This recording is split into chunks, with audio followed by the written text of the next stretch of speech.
اور پھر وہاں کے حالات کو ہم میں سے کسی نے دیکھے نہیں ہیں. جو کچھ حدیث سے تھوڑا بہت پتا چلا تو یہ حالات اس نوجوان کے اوپر بھی آئے, یہ وقت اس نوجوان کے اوپر بھی آیا, اور یہ بے بس, لاچار اور مجبور پڑا ہوا تھا. رب العالمین کی طرف نگاہ اٹھائی, رب العالمین کے دربار میں کہنے لگا, مولا کریم, مولا کریم, آج میری ایسی حالت ہو چکی ہے کہ رب العالمین لوگوں نے مجھے گنہگار سمجھ کر, مجھے بدکار سمجھ کر, گندا انسان سمجھ کر بستی سے نکال دیا ہے. مولا کریم, آج مجھے کوئی پانی کا گلاس پوچھنے والا نہیں ہے. رب العالمین, میں تیرے سامنے اپنے گناہوں سے توبہ کرتا ہوں. رب العالمین, اگر تیری رحمت میرے گناہوں سے کم ہوتی ہو تو میں تجھ سے, اگر تیری بادشاہ میرے گناہ مجھے بخشنے سے کم ہوتی ہو تو میں تجھ سے بخشش کا سوال نہیں کرتا. اگر تیری حکومت کے اندر کوئی کمی نہیں ہوتی ہے رب العالمین, تو مجھے بخش دے, تو مجھے بخش دے. میں لاچار ہوں, میں مجبور ہوں, میں بے بس ہوں, میرا کوئی پرسان حال نہیں ہے, میں اس سخت بیماری میں مبتلا ہو گیا ہوں. اور یہ کہتے کہتے اس کی موت ہو گئی, وہ مر گئے. موسیٰ علیہ السلام اس وقت زندہ تھے, اپنی قوم کے اندر موسیٰ علیہ السلام موجود تھے. موسیٰ علیہ السلام پر وحی نازل ہوتی ہے, اے موسیٰ, لوگوں میں اعلان کر دو کہ میرا فلاں بندہ, میرا فلاں ولی فلاں جگہ پر انتقال کر چکا ہے. اس پوری بستی علاقے دنیا میں سے جو بھی شخص اس کا نماز جنازہ پڑھے گا رب العالمین اس کی مغفرت فرما دے گا. سارے بستی کے لوگ حیران ہو گئے, ارے یہ کون سا جنازہ ہے, یہ کون سا جنازہ ہے جس کا جنازہ پڑھنے سے ہماری بھی مغفرت ہو جائے گی. سارے لوگوں میں اعلان ہوا, لوگ بھاگتے بھاگتے جنگل پہنچے, پلٹ کر دیکھا کہ وہی نوجوان پڑا ہوا ہے جس نوجوان کو بستی سے نکالا تھا. موسیٰ علیہ السلام کے پاس آ گئے, موسیٰ علیہ السلام بھی گئے, دیکھا وہی نوجوان ہے. کہا موسیٰ علیہ السلام شاید کسی اور کے بارے میں رب العالمین کہہ رہا ہوگا, یہ تو وہی نوجوان ہے.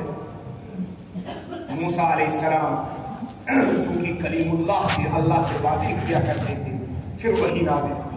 موسیٰ علیہ السلام سے رب العالمین, موسیٰ علیہ السلام کہتے یا اللہ, یہاں تو وہ فلاں آدمی پڑا ہوا ہے. رب العالمین کہتا ہے موسیٰ, یہ حدیث مبارکہ میں ہے پورا واقعہ. موسیٰ, میں کیا کرتا, موسیٰ میں کیا کرتا, اس بندے نے مجھ سے اس طرح دل توڑ کر دعا کی, خدا کی قسم موسیٰ, صرف یہ بستی اور علاقہ نہیں, اگر یہ پوری دنیا کے انسانوں کے لیے مغفرت کی دعا کرتا تو میں اس کی اس دعا کے بدلے میں تمام کی مغفرت فرما دیتا. میرے بھائیو, ہم اس رب کو ماننے والے ہیں, ہم اس رب کو ماننے والے ہیں جس کا ظرف اتنا بڑا ہے کہ وہ سارے انسانوں کو بخش دے, تو اس کی مملکت میں, اس کی حکومت میں کوئی کمی نہیں. اگر وہ سب کو بخش دے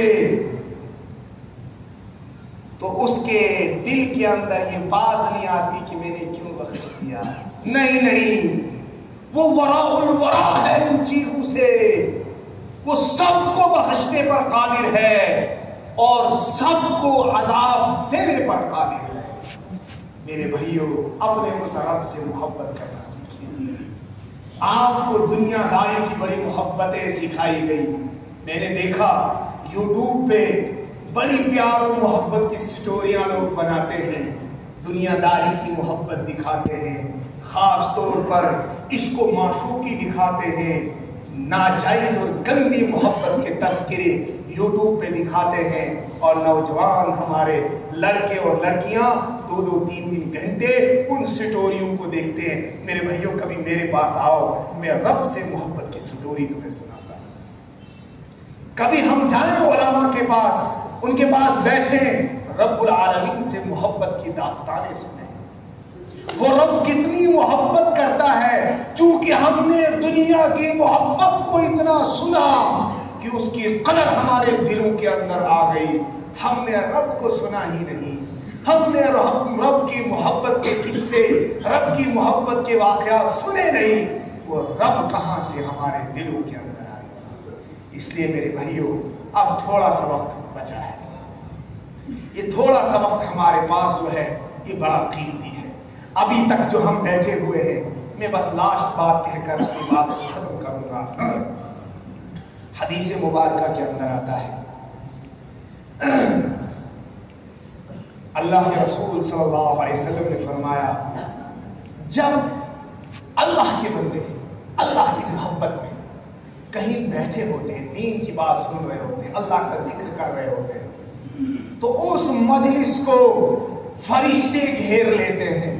اس پوری مجلس کو گھیر لیتے ہیں اور گھیراؤ زمین سے لے کر آسمان تک فرشتوں کا تانتا بن جاتا ہے.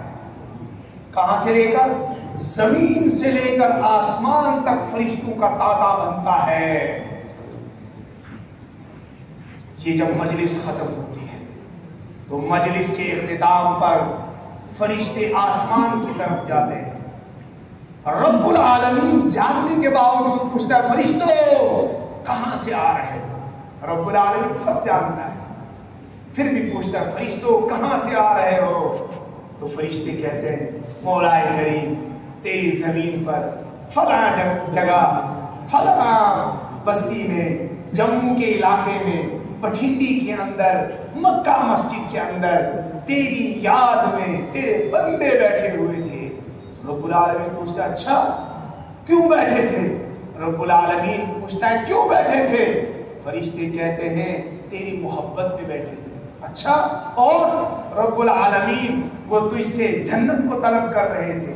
اور مولا کریم وہ جہنم سے پناہ مانگ رہے تھے. رب العالمین کہتا ہے، فرشتوں گواہ رہو، گواہ رہو، میں نے اس پوری مجلس کی مغفرت فرمائی. فرشتے کہتے ہیں، مولا کریم وہاں کچھ لوگ پیچھے کرسیوں پر بیٹھے تھے، کچھ پارک میں تھے، کچھ تھوڑے برآمدے میں بیٹھے ہوئے تھے. وہ جو دین کی بات چل رہی تھی، وہ دین کی بات سننے کے لیے نہیں، ایسے ہی بیٹھے تھے، پارک میں بیٹھے تھے، باہر بیٹھے تھے. مولا کریم کہتا ہے، رب العالمین کہتا ہے، فرشتوں ان کے ساتھ بیٹھنے والا، ان کے ساتھ بیٹھنے والا محروم نہیں ہے، میں نے ان کی برکت سے ان کی بھی مغفرت.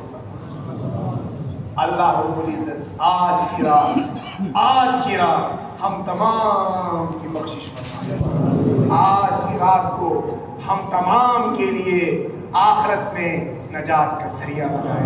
ہم واقعتاً مولا کریم، میں اپنے رب سے کہہ رہا ہوں، مولا کریم ہم واقعتاً تیری محبت میں بیٹھے ہیں. مولا کریم ہم اس وقت واقعتاً تیری محبت میں بیٹھے ہیں. تو اس سے تیری محبت کا واسطہ، تو آج اس پوری مجلس پر نظر کرم فرما، ہر ایک کی مغفرت فرما. وآخر دعوانا الحمدللہ.